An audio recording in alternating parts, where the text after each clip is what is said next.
Hello everyone, once again welcome back to my YouTube channel. और आज जो हम करने वाले हैं वो है तुम्हारे पास कोऑर्डिनेट ज्योमेट्री का मोस्ट इंपॉर्टेंट क्वेश्चन। और यहाँ से डेफिनेटली क्वेश्चन रहता है, तो वीडियो को स्किप नहीं करना और लास्ट तक देखना। ये तुम्हें वीडियो बहुत ज्यादा हेल्प करेगा कल का पेपर में, ठीक है। इससे पहले जो जो चैनल को सब्सक्राइब नहीं किया है तो एक बार जरूर चैनल को सब्सक्राइब कर लेना और अपने फ्रेंड में भी ये वीडियो को शेयर कर देना, ठीक है।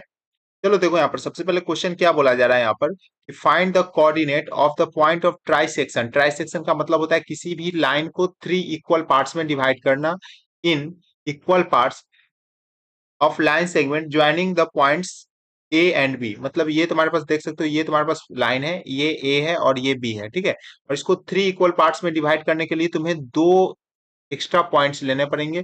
एक हम एज्यूम कर लिए पी और एक क्यू, ठीक है। और ये तीनों आपस में इक्वल है, मतलब A P is equal to P Q is equal to D Q, ठीक है। और इसका कोऑर्डिनेट हम एक्स कॉमा वाई लिए और इसके लिए आर कॉमा एस लिए। अब देखो सबसे पहले अगर देखोगे तो ये वन वन वन में इक्वली डिवाइड है, तो मतलब अगर हम पी के लिए केवल बात कर ले तो ये वन और इधर से क्या हो गया टू, ठीक है।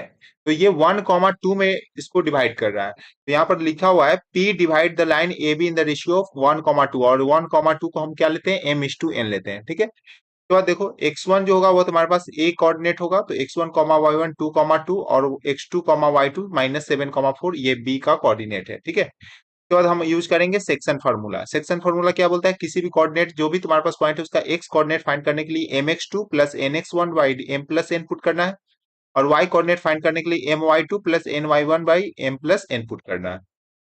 अब सब चीज तुम्हारे पास पता है। m देख सकते हो यहाँ पर 1 है, n का वैल्यू 2 है, तो यहाँ पर एम एक्स टू 1 इंटू -7, यहाँ पर है x2, ठीक है। उसी तरीके से +2 इंटू 2 हो जाएगा डिवाइडेड बाई 1 + 2, तो ये वैल्यू तुम्हारे पास बताएगा -3/3, मतलब -1 बताएगा। तो y के लिए my2 plus ny1 divided by m plus n। m का वैल्यू 1 है, y का वैल्यू 4 है, उसी y2 का वैल्यू 4 है, उसी तरीके से n का वैल्यू यहाँ पर देखो 2 है। और ये तुम्हारे पास y1 का वैल्यू, y1 कौन सा है, ये -2 है, ठीक है। इस तरीके से पुट करोगे तो y का वैल्यू क्या मिल गया, 0 मिल गया। अब सेम प्रोसेस फॉलो करना है क्यू के लिए। तो क्यू के लिए देखो ये तुम्हारे पास दो पार्ट हो गया, इधर और इधर एक, मतलब ये जो क्यू है इसको 2:1 में डिवाइड करा है, और ये तुम्हारा एम और एन को रिप्रेजेंट करेगा, ठीक है। तो यहाँ से इसका कोऑर्डिनेट लिए आर कॉमा एस, तो आर जो एक्स कोऑर्डिनेट है इसलिए फिर से फॉर्मूला सेम ही यूज होगा, mx2 plus nx1 divided by m plus n। जो भी वैल्यू है यहाँ से पुट करोगे तुम्हारे पास वैल्यू मिलेगा -4। देखिए एस के लिए my2 plus ny1 m plus n, और सारे वैल्यू पुट करोगे यहाँ से तुम्हारे पास मिल जाएगा यहाँ से एस का वैल्यू 2। तो पी कोऑर्डिनेट था एक्स कॉमा वाई, तो -1, 0, और क्यू कोऑर्डिनेट था आर कॉमा एस, तो -4, 2, ठीक है। तो इस तरीके का इंपॉर्टेंट क्वेश्चन आते रहता है।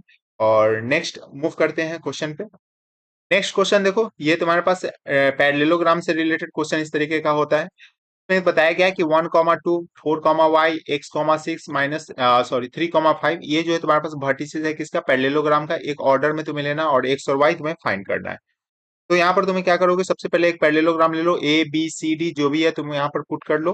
कोऑर्डिनेट लिखना है वो उसको लिख लो। उसके बाद क्या एज्यूम करोगे, यहाँ पर देखो इसमें एक प्रॉपर्टी यूज होता है इसमें कि अगर तुम्हारे पास ये पैरेललोग्राम है, इसका अगर तुम डायगोनल को बाइसेक्ट करता है तो ये डायगोनल जो होता है वो इक्वल होगा दोनों पॉइंट के लिए, चाहे वो तुम्हारे पास इधर से हो और इधर से हो। और एक इंपॉर्टेंट चीज इसमें बहुत अच्छी बात है कि ये जो है मिड पॉइंट बन जाता है, डायगोनल्स का ये मिड पॉइंट बन जाता है, ठीक है। दोनों तरफ से क्या बनता है, मिड पॉइंट होता है। since the diagonal bisect each other and midpoint is same, ठीक है। तो फर्स्ट के लिए हम लोग एक्स और वाई फाइंड करने के लिए पहले मिड पॉइंट फाइंड करेंगे। तो मिड पॉइंट क्या होता है, पहले एसी के लिए फाइंड करेंगे, तो एसी का मिड पॉइंट क्या होगा।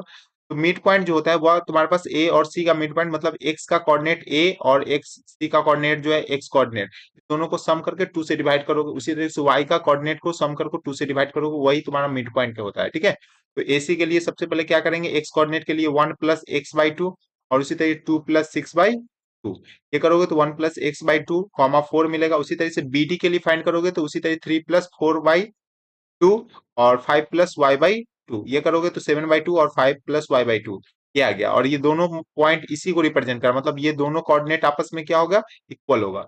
यहाँ से x कोऑर्डिनेट को इक्वल करोगे तो 1 + x/2 इज इक्वल टू 7/2, यहाँ से x का वैल्यू मिलेगा 6। और इसी तरीके से यहाँ पर मिल जाएगा y कोऑर्डिनेट इक्वल करोगे तो 5 + y/2 इज इक्वल टू 4। तो यहाँ से मिल जाएगा 5 प्लस वाई इक्वल टू 8, तो वाई का वैल्यू मिल जाएगा 3। इस तरीके से सॉल्व करना होता है। आई होप तुम्हें ये समझ में आ गया होगा। अगर कुछ भी प्रॉब्लम होता है तो मुझे कमेंट सेक्शन में बताना, और कुछ भी इंपॉर्टेंट वीडियोस के लिए अगर तुम्हें चाहिए तो मुझे कमेंट सेक्शन में बोलना, हम उस पर पर्टिकुलर वीडियो बना देंगे। बाकी बात, चैनल को सब्सक्राइब कर लेना और अपने फ्रेंड में भी ये वीडियो को शेयर कर देना, ठीक है। तो मिलते हैं नेक्स्ट इंपॉर्टेंट वीडियो के साथ।